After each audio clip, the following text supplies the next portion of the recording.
তো hello guys, আজ কিন্তু 2 জুলাই এবং আপনারা সকলেই জেনে থাকবেন যে 1 জুলাই থেকে অন্নপূর্ণা যোজনার কিন্তু টাকা সবাই পেয়ে যাচ্ছে। এবং যাদের যাদের টাকা ঢুকছে তাদের কিন্তু এরকম একটি এসএমএস চলে আসছে, অন্নপূর্ণা যোজনার অধীনে আপনার প্রাপ্ত অর্থ 3,000 টাকা প্রদান করা হয়েছে পশ্চিমবঙ্গ সরকার। এবারে অনেকের ক্ষেত্রে কি হচ্ছে, এই মেসেজটি হয়তো তারা পেয়েছেন কিন্তু তারা কিন্তু এখনো পর্যন্ত টাকা পাননি। কিংবা অনেকের ক্ষেত্রে আবার কি হচ্ছে, অনেকে যারা হয়তো সেই 3 জুন কিংবা 4 জুনের দিকে আবেদন করেছিলেন তারা 2-3 দিনের পরেই টাকা পেয়ে গেছিলেন, কিন্তু তারাও আবার কিন্তু এই জুলাই মাসে পাননি। কিংবা আপনারা হয়তো সেই সময়ও পাননি, এখনো এরকম কোনো মেসেজ পাননি, আপনাদের মেসেজও ঢোকেনি এবং আপনাদের টাকাও আসেনি। তো এই সমস্ত ক্ষেত্রে আপনাদের এখানে কেন টাকা ঢোকেনি কিংবা আপনাদের এই মুহূর্তে কি করা উচিত সেটাই জানাবো আজকের এই ভিডিওটিতে। তাই জন্য কিন্তু পুরো ভিডিওটি অবশ্যই দেখতে থাকুন। তো তার আগে ভিডিওটিকে অবশ্যই একটি লাইক করে দিন এবং এই চ্যানেলে যদি আজই নতুন এসে থাকেন এখনই চ্যানেলটিকে সাবস্ক্রাইব করে রাখুন এরকম নতুন নতুন ভিডিও দেখার জন্য। দেখুন, প্রথমে আপনাদের জানিয়ে দিই, ধরুন আপনাদের এই এসএমএসটি এসেছে কিন্তু তবুও আপনাদের টাকা ঢোকেনি। আপনাদের এক্ষেত্রে জানিয়ে দিই যে যেহেতু অনেক অ্যাকাউন্টে একসাথে টাকাটি সেন্ড করেছে, সেক্ষেত্রে কি হয়, অনেক সময় কিন্তু কিছু প্রসেসিং হয়ে যায়, অর্থাৎ প্রসেসিং হয়ে পড়ে থাকে। আপনারা সিম্পলি কি করবেন, আপনারা কিন্তু 2 থেকে 3 দিন ওয়েট করে যান। যেহেতু আপনাদের এই এসএমএসটি এসেছে তাহলে কিন্তু আপনাদের টাকাটি কিন্তু পাঠিয়ে দেওয়া হয়েছে।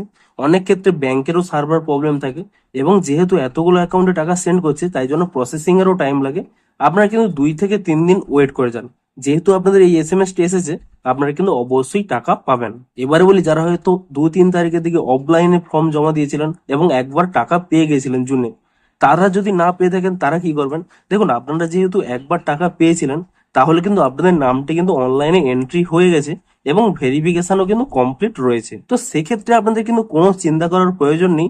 এখানে কিন্তু আপনাদের ম্যাক্সিমাম 7 জুলাই পর্যন্ত আপনারা ওয়েট করে যান, 7 তারিখের মধ্যেই আপনারা কিন্তু টাকাটি পেয়ে যাবেন। এবারে বলি, যারা হয়তো জুন মাসেও পাননি এবং এই মুহূর্তেও এই এসএমএসটিও পাননি, তারা কি করবেন। দেখুন, এই মুহূর্তে আপনাদের জানিয়ে দিই, যেহেতু অনেক ফর্ম জমা পড়েছে এবং অনেকেরই কিন্তু এই মুহূর্তে ভেরিফিকেশন এখনো বাকি রয়েছে, তো আপনারা সিম্পলি কি করবেন, কিছু দিন ওয়েট করে যান।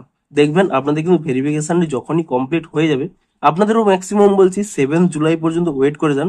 দেখবেন ভেরিফিকেশনটি যখনই কমপ্লিট হয়ে যাবে আপনারা কিন্তু আপনাদের টাকাটি পেয়ে যাবেন। প্রত্যেকের ক্ষেত্রেই বলছি, আপনারা এই এসএমএসটি পান কিংবা না পান, 7 জুলাই পর্যন্ত ওয়েট করুন। তারপরেও যদি না আপনাদের টাকাটি আসে তো তাহলে আপনারা কি করবেন, দেখুন আপনারা ওই অন্নপূর্ণা যোজনার অফিসিয়াল সাইটে চলে যাবেন এবং সেখান থেকে কিন্তু আপনারা এটি কিন্তু ডাউনলোড করতে পারছেন। এখানে যে অ্যাপ্লিকেশন সাবমিটেড এই ফর্মটি রয়েছে, এখানে অ্যাপ্লিকেশন আইডি রয়েছে, এই পেজটি কিন্তু আপনারা এখান থেকে কিন্তু ডাউনলোড করে নেবেন এবং এর সাথে সাথে আপনারা যে সমস্ত ডকুমেন্টগুলো আপলোড করেছিলেন সেই সমস্ত ডকুমেন্টগুলোও কিন্তু জেরক্স করে আপনারা সাইন করে নিয়ে সমস্ত কিছু কিন্তু একসাথে অ্যাটাচ করে আপনারা কিন্তু বিডিও অফিসে গিয়ে জমা দিন এবং তাহলেই কিন্তু আপনাদের ভেরিফিকেশনটি হয়ে যাবে এবং এই ভেরিফিকেশনের পরেই আপনারা কিন্তু টাকাটি পেয়ে যাবেন।